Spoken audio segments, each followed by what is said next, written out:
Okay, it's 30 types in 30 days, and we're looking at day number 22.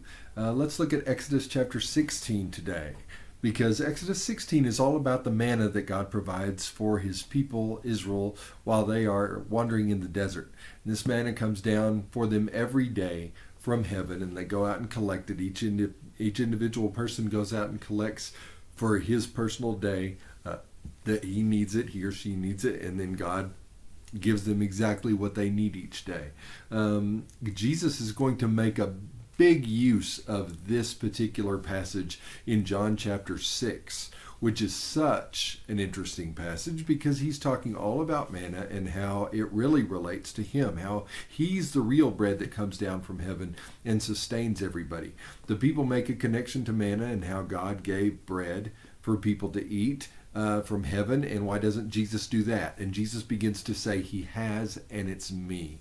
God has given you food to eat, and it's me. Eat my flesh, drink my blood. Of course, this is very offensive to the people. They don't understand what he means, but he's referencing this very passage. He's the true manna that comes down from heaven. And when we read this passage, it becomes so interesting because when the people first see this strange food that God has given them in chapter 16, verse 14, then they see this strange flake-like thing that they don't know what is. And in verse 15 of Exodus 16, they actually say, what is it? Well, in Hebrew, that's the word manna. They're saying manna. In other words, what is this thing? And it becomes, the name of the food becomes, what is it? That's the name of the food. They don't understand what they have.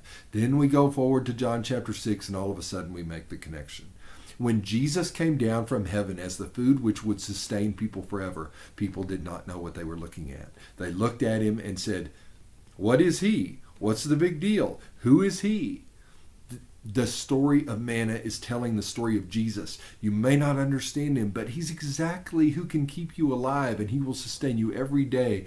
And as we go through this section of chapter 16 in Exodus, we see that you must go out and get the food that you need every day. You can't save it up. You can't have enough for 2 days and not have gone out the next day. Every day it's required that you go out. And you'll never get too much and you'll never get too little. In verse 18, God always makes sure that each person has exactly what they need for the day.